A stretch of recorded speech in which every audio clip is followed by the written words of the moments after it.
पंचम पाठः वर्गस्थम संपत्तिकारकः मंत्रः पाठ है। मैं इसके पंक्तिबद्ध पढ़ रहा हूँ, इसको आप श्रवण करेंगे। कश्चित ग्रामे सत्यप्रकाशः नाम कृषकः आसीत्। किसी गांव में सत्यप्रकाश नाम का एक किसान था। सह नित्यम ब्रह्म मुहूर्ते उत्थाय नित्य कर्माणि करोति।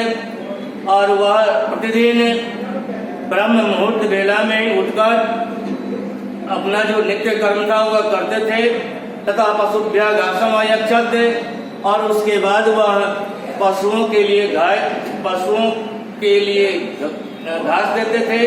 तदनंतरम सह पुत्रैः सह। और उसके बाद वह अपने पुत्रों के साथ क्षेत्राणि अगच्छत्। वह खेत पे चले जाते थे।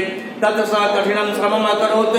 और वहाँ वह कठिन परिश्रम करते थे। तस्य सर्वे निरीक्षकेन च प्रभुतम अन्नम उत्पद्यते अस्मः। और उनके अपने देखभाल से, निरीक्षण करने से बहुत अधिक अन्न का उत्पादन हुआ। तस्य पशुवा हिष्ट पुष्टांगा आसन। उसके पशु भी हिष्ट पुष्ट थे। गृहम च धन धान्य आदि पूर्णमासीत्। और घर में भी धन धान पूर्ण रूप से था। अस्मिन् ग्रामे पैतृक धनेन धनवान राम प्रकाशः नाम कृषकः अनिवसत्। इसी गांव में पिता के धन से धनवान राम प्रकाश नाम का एक किसान रहता था। तस् सकलम कार्यम सेवकः अकुर्वन्। उसके सारे कार्य उसके सेवक नौकर करते थे। सेवका नाम उपेक्षया तस् पशवः दुर्बलः अभवन्। और नौकरों की उपेक्षा से उसके पशु दुर्बल थे। क्षेत्रेषु च बीज मात्रम अपि अन्नम न उत्पद्य स्म।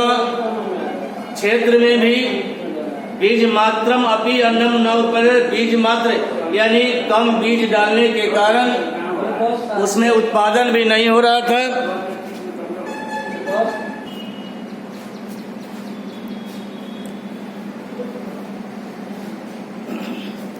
तस्य पैतृक धर्म सर्वशः समाप्त अभवत्। और धीरे धीरे उसका जो पिता द्वारा धन प्राप्त हुआ समाप्त हो गया। तस्य जीवनम अभावग्रस्तम जाता है। और उसका जीवन भी अभाव से ग्रसित हो गया। एकदा क्षेत्रेभ्यः प्रत्यागतः सत्यप्रकाशः राम प्रकाशम दुर्बलम खिन्नम च अपश्यत्। एक बार क्षेत्र की ओर जाते हुए सत्यप्रकाश राम प्रकाश को दुर्बल और खिन्न देख करके पूछा। सतम अपेक्षत। वह उससे पूछा, मित्र चिराग दृष्टोऽसि। बहुत दिन के बाद दिखाई दे रहे हो। किम केनापि रोगेन ग्रस्त। क्या किसी रोग से ग्रसित थे? एन एव दुर्बलम हुआ तरिस्कारम तुम दुर्बल हो गए हो। राम प्रकाश तम अवदत्। राम प्रकाश उससे बोला, मित्रम अहम रुग्णः नास्मि। मैं रोगी नहीं हूँ। परम छिन्न विभव इदानीं खिन्नम भवामि। लेकिन धन के कमी हो जाने से मैं इस समय खिन्न हूँ। इदमेव चिंतयामि केनोपायं मंत्रेण वा संपन्ना भवेयम्। इस समय हम चिंता में हैं कि कोई भी उपाय से भी कोई उपाय मंत्र से हम धनवान संपन्न भवे होना चाहिए। सत्य प्रकाश तस् दरिद्रस्य कारणम तस् अकर्मण्यता अति अस्ति। सत्य प्रकाश उसके दारिद्र्य का कारण है, उसकी अकर्मण्यता अस्ति इति अविचार्यत। और यह विचार किया। स अवदत्। वह बोला, मित्र पूर्वम एकेन महात्मा मह्यम एकः संपत्तिकारकः मंत्रः दत्तः। पहले कोई महात्मा मुझको एक संपत्ति कारक मंत्र दिए थे। यदि भवानपि तम मंत्रम इच्छति। यदि आपको भी यह मंत्र की इच्छा है तर्हि तेन उपदिष्टम अनुष्ठानम आचरतु। तब इसके लिए, इसको प्राप्त करने के लिए अनुष्ठान करो। सत्य प्रकाश अकथ्य। सत्य प्रकाश बोला, मित्र शीघ्रम कथय तदनुष्ठानम एनाहम पुनः संपन्न भवेयम। जल्दी से कहो, मैं इस अनुष्ठान से फिर से धनवान होना चाहता हूँ। सत्य प्रकाश अवदत्। सत्य प्रकाश बोला, मित्र नित्यम सूर्योदयात् पूर्वम उत्तिष्ठ। तुम प्रतिदिन सूर्य के उगने से पहले उठो। स्व पशुनाम समेव सेवाम करो। अपने पशुओं की सेवा स्वयं करो। प्रतिदिनम च क्षेत्रेषु गच्छ। प्रतिदिन अपने खेतों पर जाओ। सेवकानाम कार्याणि निरीक्षणम कुरु च। और नौकरों के द्वारा किए हुए किसी कार्य को तुम निरीक्षण करो, देखभाल करो। तौ अनेन अनुष्ठानेन प्रसन्न स महात्मा प्रशांते अवसम तुभ्यम सिद्धि मंत्रम दास्यति। तब तुम्हारे इस अनुष्ठान से प्रसन्न होकर महात्मा साल के अंत में अवश्य तुमको सिद्धि मंत्र देंगे। राम प्रकाश संपत्ति अविरसम वर्षम एकम यथो एकदम अनुष्ठानम अकरोत्। राम प्रकाश संपत्ति की अभिलाषा से 1 वर्ष तक यथोचित रूप से अनुष्ठान किया। नित्यम प्रातः जागरण स्वास्थ्य अवर्धत, और प्रतिदिन सुबह में जगने से उसके स्वास्थ्य भी बढ़ गए। 3 नियमेन पोषिता पशु स्वस्था सबला च जाता, और उसके नियमित रूप से पालन पोषण करने से उनके पशु भी बलवान हो गए। पशुआ प्रचुरम दुग्धम अयच्छन, और पशु भी है अधिक मात्रा में दूध देने लगे।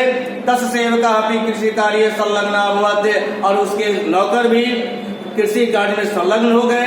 अतः तस्मिन् वर्षे 10 क्षेत्रेषु प्रभुतम अन्नम उत्पन्न हुआ थे, और उस वर्ष उसके खेत में बहुत धन उत्पन्न हुआ। गृहम च धन धान्य पूर्णम जातम, और घर भी धन धान से भर गया। एकस्मिन् दिने सत्य प्रकाश राम प्रकाशम अवलोक्य अवदत्। एक दिन सत्य प्रकाश से राम प्रकाश को देखकर बोला, मित्र अपि कुशलम थे। हे मित्र, तुम कुशल से हो। संपत्ति कारकम मंत्रार्थम महात्मा समीपे कदा गमिष्यसि। संपत्ति कारक मंत्र के लिए महात्मा के समीप कब जाओगे? राम प्रकाश असत अवदच्छ। राम प्रकाश हंसा और बोला, मित्र बस प्रयत्नम श्रमम कृत्वा मया इदम समज्ञातम। 1 साल तक परिश्रम करने के बाद मुझे यह समझ में आया, यत कर्म एव सह सिद्धि मंत्र अस्ति। अपने कर्म से ही, अपना कर्म ही सिद्धि मंत्र है। तस्यैव अनुष्ठाने मनुष्य सर्वम अभीष्टम फलम लभते, और उसके अनुष्ठान से ही मनुष्य सभी सिद्धि को प्राप्त कर सकता है, सभी फल प्राप्त कर सकते हैं। तस्यैव अनुष्ठान प्रभावेन संप्रति अहम पुनः सुखम समृद्धम च अनुभवामि। और इसके लिए अनुष्ठान के कारण, प्रभाव के कारण इस समय मैं पुनः सुख और समृद्धि का अनुभव कर रहा हूँ। तत्श्रुत्वा सत्य प्रकाश प्रसन्न भूत्वा, और यह सुन करके सत्य प्रकाश प्रसन्न होकर स्वगृहम अगच्छत्, अपने घर चला गया। तत्पश्चात मैं इसका प्रश्न उत्तर लिखने जा रहा हूँ, उसे आप अपनी उत्तर पुस्तिका में लिख लेंगे।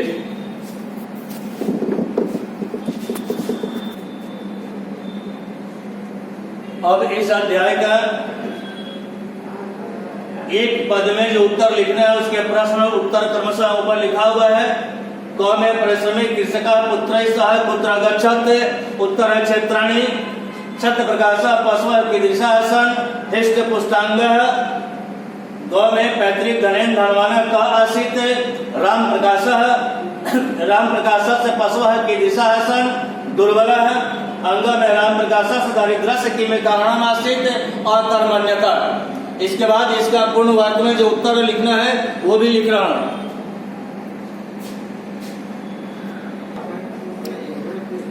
इसके लिए पूर्ण वाक्य में उत्तर देने हैं, वह भी सत्य प्रकाश राम प्रकाशम किम अपेक्षित। उत्तर है मित्र चिरात दृष्टो असि किम केनापि रोगेन ग्रस्त असि एव दुर्बला अभवत्। दूसरा सवाल है, राम प्रकाश से नियमेन पोषिता पशु कीदृशा जाता। उत्तर दे रहा है कि राम प्रकाश से नियमेन पोषिता पशु हृष्ट पुष्टांग जाता। ग में है अनुष्ठानेन राम प्रकाश किम फलम अनुभवति।